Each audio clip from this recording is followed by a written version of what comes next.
राधे राधे भक्तों, आज मैं आपके लिए लड्डू गोपाल जी की एक सत्य घटना पर आधारित बहुत ही सुंदर कथा लेके आई हूँ। तो आइए कथा को आरंभ करते हैं। एक बार की बात है, एक गांव में दो वृद्ध महिलाएं रहा करती थी। दोनों ही महिलाओं का कोई भी संगी साथी, कोई भी रिश्तेदार ना था। तो दोनों ही महिलाएं एक दूसरे की घनिष्ठ मित्र थी। दोनों महिलाएं एक दूसरे के साथ अधिकतर समय बिताया करती थी, जिनमें से एक महिला तो हिंदू धर्मी थी और दूसरी महिला जैन धर्मी थी। जो हिंदू महिला थी उनके पास लड्डू गोपाल जी थे और वो महिला अपने लड्डू गोपाल जी की बड़े ही प्रेम भाव से सेवा किया करती थी। रोज प्रातः जल्दी उठकर स्नान आदि से निवृत्त होकर अपने लड्डू गोपाल जी को स्नान कराती, उनको तरह तरह के वस्त्र धारण कराती, उनका श्रृंगार करती और भांति भांति के भोग लगाया करती। तरफ जैन धर्मी महिला भी अपने जैन धर्म के कार्यों में व्यस्त रहा करती। जो भी समय बचता आपस में दोनों एक दूसरे के साथ बातें करने में बिताया करती थी। एक दूसरे के साथ सुख बांटना, दुख बांटना। और जैसा कि आप जानते भी हो, जिनके पास भी लड्डू गोपाल जी होते हैं वो हमेशा अपने लड्डू गोपाल जी की ही बातें करना पसंद करते हैं। जो हिंदू महिला थी अपने लड्डू गोपाल जी की सभी बातें जैन धर्मी महिला के साथ बांटा करती थी।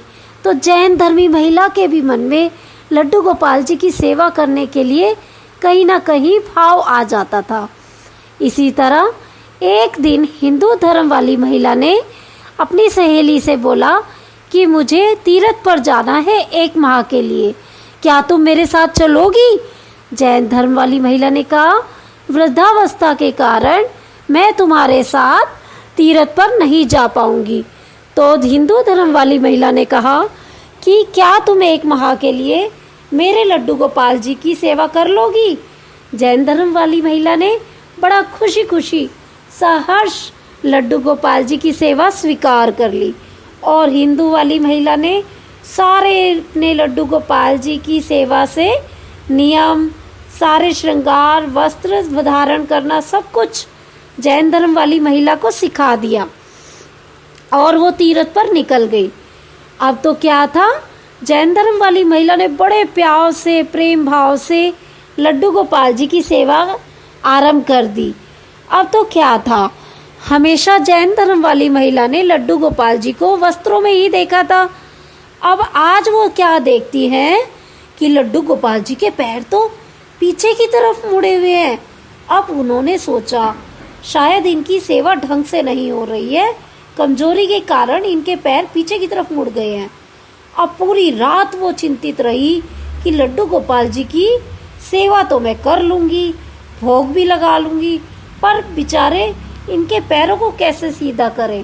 पूरी रात वो सोचती रही और सुबह इस निष्कर्ष पे पहुंची कि मैं लड्डू गोपाल जी की अच्छे से मालिश करूंगी, जिससे कि उनकी हड्डियां मजबूत होंगी और उनके पैर सीधे हो जाएंगे। उन्होंने ऐसा इसलिए सोचा क्योंकि उन्होंने अपने हमेशा सहेली के मुख से यही सुना था कि लड्डू गोपाल जी में प्राण होते हैं। अब तो क्या था, सुबह उठते ही वो लग गई लड्डू गोपाल जी की मालिश करने और रोज नियम से वो उनकी मालिश किया करती। लड्डू गोपाल जी भी जैन धर्म वाली महिला के प्रेम भाव पर, सेवा भाव पर रीझ गए और उनके पांव धीरे धीरे सीधे हो गए। समय बीतता गया, 1 माह बीत गया और हिंदू वाली महिला तीर्थ से वापस घर आ गई। अब घर आते ही सीधा वो गई अपने मंदिर में देखने अपने लड्डू गोपाल जी को, पर ये क्या था, उन्हें तो अपने लड्डू गोपाल जी मिले ही नहीं। अब उन्होंने जैन धर्म वाली महिला से पूछा, मेरे लड्डू गोपाल जी कहाँ हैं? तो उन्होंने कहा, क्या तुम 1 माह में अपने लड्डू गोपाल जी की शक्ल भी भूल गई हो? ये तो रहे। तो नहीं, ये तो मेरे लड्डू गोपाल जी नहीं है, उनके पैर तो पीछे मुड़े होते हैं, इनके पैर सीधे क्यों हैं? तो जैन धर्म वाली महिला ने कहा, कमजोरी के कारण इनके पैर पीछे मुड़े हुए थे, मैंने तो मालिश कर करके इनके पैर सीधे कर दिए। अब तो फिर क्या था, हिंदू महिला घुटनों के बल मंदिर के सामने बैठ गई और अपने ठाकुर जी से कहने लगी, ठाकुर जी, मैंने तुम्हारी इतने सालों तक सेवा करी, तुम मेरे सेवा भाव पर नहीं रीझे, पर मेरे सखी के सेवा भाव पर रीझ गए और सारी बात अपनी सखी को, अपनी मित्र को बताई कि लड्डू गोपाल जी के पैर तो पीछे ही मुड़े होते हैं, तुम्हारे सेवा भाव पर रीझ कर ठाकुर जी ने अपने पाँव भी सीधे कर लिए।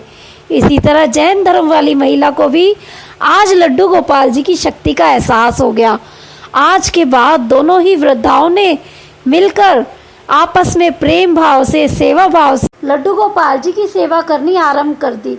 तो भक्तों, मुझे लगता है लड्डू गोपाल जी की सेवा जो भी इंसान प्रेम और सेवा भाव से करता है, लड्डू गोपाल जी जरूर ही उनकी सेवा भाव से रीझते हैं। अगर आपको वीडियो पसंद आई हो तो वीडियो को लाइक करना ना भूलिएगा, ज़्यादा से ज़्यादा शेयर कीजिएगा। हमारे चैनल से अगर आप जुड़े रहना चाहते हैं तो आप चैनल को सब्सक्राइब भी कर सकते हैं। इसी के साथ मैं आपसे विदा लेती हूँ। जल्द ही हाजिर होंगी एक नई सत्य कथा के साथ।